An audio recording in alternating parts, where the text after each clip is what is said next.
ओम नमो भगवते वासुदेवाय नमः।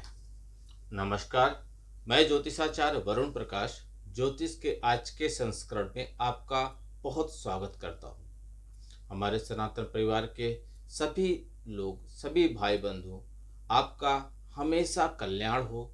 आप पर ग्रहों का, राशियों का हमेशा सकारात्मक प्रभाव रहे। आप तरक्की करें, आगे बढ़ें, प्रगति के मार्ग पर रहें और अपनी इच्छाओं की पूर्ति करते हुए अपने लक्ष्य को प्राप्त करें। 2025 कई मामलों में बहुत ही इम्पोर्टेंट वर्ष है। 2025 में 4 प्रमुख ग्रहों का गोचर हो रहा है, जो बहुत धीरे रफ्तार से उनका स्थान परिवर्तन होता है, जो एक राशि से दूसरी राशि जाने में काफी समय लेते हैं। जिसमें सबसे पहले स्थान पे आते हैं शनिदेव, जिनका 29 मार्च को गोचर हो गया। वह अपने राशि के, जिस राशि के स्वामी थे कुंभ राशि, वहां से निकलकर वह अब बृहस्पति की राशि मीन राशि में प्रवेश कर गए हैं, जिससे कुंभ राशि पर शनि की 7.5 का अंतिम वर्ष, मीन राशि पे द्वितीय वर्ष और मेष राशि पे शनि की 7.5 की शुरुआत हो गई। दूसरा, जब वह कुंभ राशि से निकलकर मीन राशि में शनिदेव गोचर करेंगे तो वह अब 3 जून 2027 तक वहीं पे रहेंगे। उसके बाद गुरु 14 मई को, देवगुरु बृहस्पति 14 मई को मिथुन राशि में प्रवेश करेंगे और उसके बाद राहु और केतु 18 मई को, यानी कि मई में 2 गोचर होगा बड़ा। एक तो 14 मई को देवगुरु बृहस्पति का और 18 को होगा राहु और केतु का। राहु कुंभ राशि में और केतु सिंह राशि में जाएंगे और 6 दिसंबर 2026 तक वहीं पे रहेंगे। तो आज का मेरा यह वीडियो राहु के गोचर पे है। शनि देव का गोचर जब हुआ, किन राशियों पर क्या प्रभाव पड़ेगा, उसका मैंने विस्तार पूर्वक वीडियो बनाकर दिया। देवगुरु बृहस्पति का जब गोचर होगा, किन राशियों पर कैसा प्रभाव पड़ेगा, उसका भी मैंने विस्तार पूर्वक आपको वीडियो बनाकर दिया है। आप मेरे चैनल पे जाकर अपने राशि के अनुसार से देखकर और क्या सावधानी बरतनी है, क्या करना चाहिए, क्या करने से आपको लाभ मिलेगा, वह सब मैंने विस्तार पूर्वक बताया है। आज का मेरा यह विशेष ब्लॉग राहु के गोचर पर रहेगा। इसके बाद अगला वीडियो आप केतु के गोचर पर देखेंगे। तो सबसे पहले समझिए राहु के बारे में। राहु क्या है, कैसे राहु काम करते हैं, यह सब समझिए। उसके बाद फिर मैं आपके राशि के बारे में बताऊंगा। राहु को वैदिक ज्योतिष में बहुत ही रहस्यमय ग्रह के रूप में देखा जाता है। बहुत इनका रहस्य बहुत होता है, कुछ समझ में नहीं आती है। राहु के बारे में यह कहा जाता है, यदि आप राहु को प्रसन्न कर ले जाते हैं, वैसे तो कलयुग में खास तौर पे राहु केतु और शनिदेव को प्रसन्न कर ले जाते हैं तो समझिए आपका तो बहुत बड़ा काम बन जाएगा। लेकिन यदि आप राहु को प्रसन्न कर ले जाते हैं, राहु पे इसलिए केंद्रित हूँ क्योंकि आज का विशेष ब्लॉग राहु पर ही संबंधित है। एक बात और आपसे निवेदन करूंगा, हमारे सनातन परिवार के सभी बंधुओं से, हमारे परिवार के आप सदस्य हैं, वीडियो को यदि अभी अभी आप देख रहे हैं तो लाइक कीजिए, सब्सक्राइब कीजिए और लोगों तक पहुंचाइए, शेयर कीजिए। यदि आपको कुछ भी कमेंट बॉक्स में नहीं लिखने को है तो आप जय श्री राम लिख दीजिए। चलिए आगे बढ़ते हैं।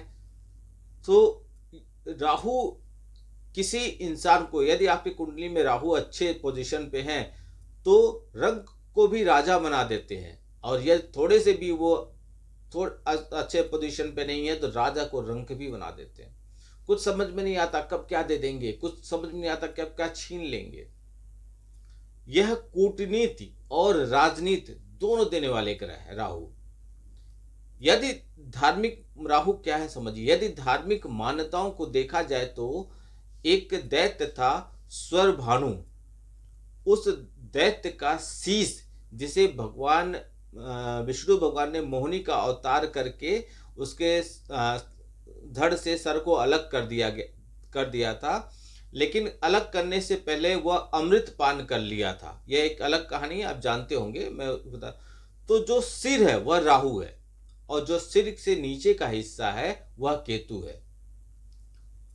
खगोल विज्ञान के अनुसार राहु और केतु कोई ग्रह न होकर केवल कटान बिंदु हैं। इनका ग्रह का विशेष उनको महत्व नहीं दिया गया है, जो सूरज और चंद्रमा के परिक्रमा पथ के अनुसार कार्य करते हैं। सूरज और चंद्रमा के ऊपर इनका प्रभाव पड़ता है और उसी से सूर्य ग्रहण और चंद्र ग्रहण भी लगता है। सूरज और चंद्रमा के परिक्रमा पथ के अनुसार, जैसे खगोल के अनुसार मैं बता रहा हूं, तो यह अपना प्रभाव दिखाते हैं। वैदिक ज्योतिष में इन्हें छाया ग्रह कहा जाता है। राहु को, केतु को भी कहा जाता है, लेकिन आज का वीडियो राहु पे है। लेकिन इतना छाया ग्रह होने के बावजूद भी राहु ग्रह का महत्व कम नहीं होता है ज्योतिष में।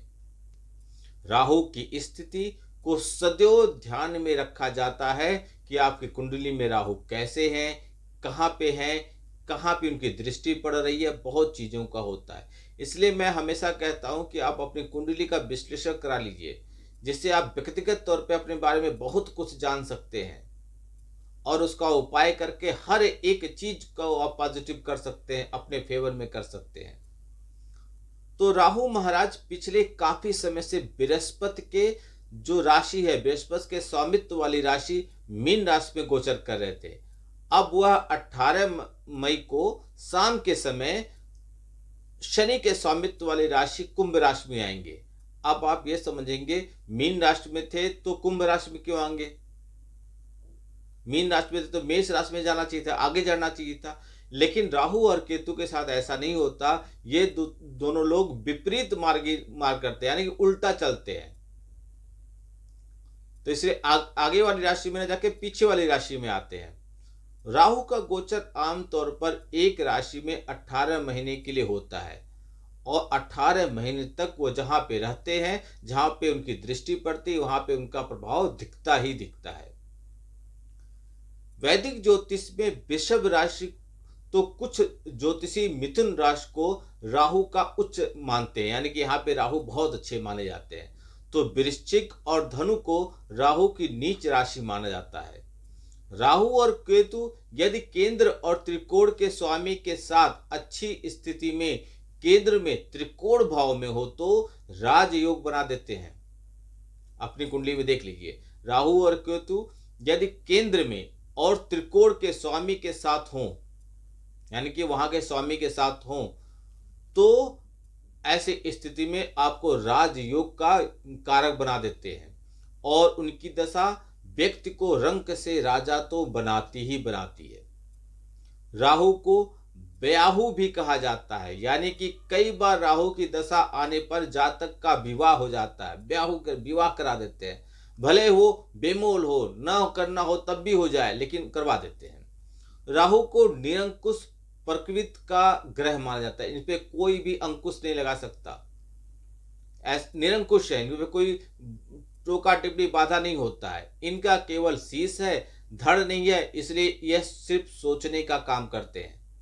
और राहु से प्रभावित जातकों की बुद्धि बड़ी तीव्र होती है, वह हर समस्या का आसानी से हल निकालने में सफल रहता है, लेकिन वह काम को करने की चेष्टा नहीं करता है, यानी कि दिमाग वाले चीज करेगा, मेहनत वाली नहीं। यदि ग्रहों की स्थिति अनुकूल न हो तो केवल सोचकर रह जाए तो कैसे तरक्की करेगा? राहु की कुशल उपस्थिति जातक को एक अच्छा कूटनीतिक बनाता है। राहु जुआ, सट्टा, लॉटरी आदि कामों में सफलता देता है और जातक को अच्छा ज्ञान भी मिलता है, यानी कि दिमाग वाला काम है, जितना भी है देखने, समझने, सुनने का सारा काम राहु करवाते हैं। वर्तमान समय में आईटी का युग है और इसमें भी राहु का प्रभाव सर्वाधिक देखा जाता है। राहु की विशेषता यह है कि वह सदैव उल्टी चाल चलते हैं, वक्री चाल चलते हैं। इस प्रकार किसी राशि में आगे बढ़ने के बजाय वह पिछली राशि में चले आते हैं। जैसे ही मीन राशि में राहु का गोचर हो रहा था तो अभी वह मेष राशि में न जाकर कुंभ राशि में गोचर करेंगे। कुछ विद्वान ऐसे भी हैं जो राहु को कोई दृष्टि नहीं मानते, जबकि कुछ विद्वान राहु की 3 दृष्टि मानते हैं, पंचम, सप्तम और नवम।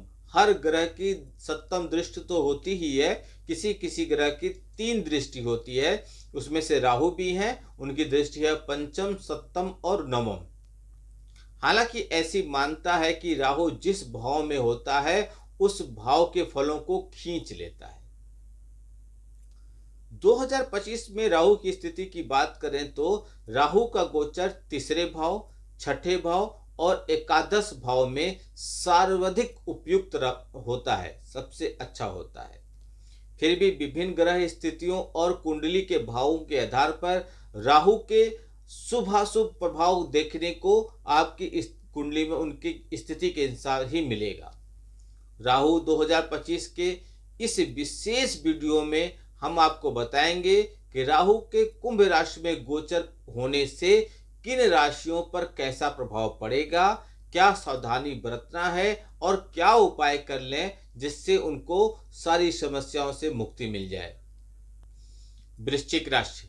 वृश्चिक राशि के जातकों के लिए राहु का गोचर चतुर्थ भाव में होगा, चौथे भाव में। यह आपके लिए ज्यादा अनुकूल नहीं कहा जाएगा, क्योंकि इस गोचर के प्रभाव से पारिवारिक जीवन में असंतुलन आ जाएगा। परिवार में आपकी सामंजस्य की कमी और प्रेम की भावना का ह्रास होगा, जिससे आपके परिवार के जनों के बीच दूरियां बढ़ेंगी। इसलिए आपको अपने परिवार को संभालना होगा। इस दौरान यदि आप किराए के मकान में रहते हैं तो आपको कुछ हद तक खुशी मिलेगी, सुख मिलेगा, लेकिन अपना मकान वाले लोगों के लिए इस समय परिवार से दूर जाना पड़ सकता है, या आपके कार्य क्षेत्र में व्यस्तता के चलते घर का सुख नहीं मिल सकता। आप इधर उधर के कामों में व्यस्त रहेंगे। इंफॉर्मेशन टेक्नोलॉजी से जुड़ा काम आपको लाभ देगा। आप किसी जगह से कमीशन लेने का काम कर सकते हैं। इस गोचर के प्रभाव से छाती में संक्रमण की समस्या आपको परेशान कर सकती है। राहु के इस गोचर के प्रभाव से आपके परिवार में हद से ज्यादा हस्तक्षेप करने से आप बचिएगा और सभी के अनुसार कार्य करते रहिएगा। आपको काले कुत्ते को भोजन देना लाभकारी रहेगा।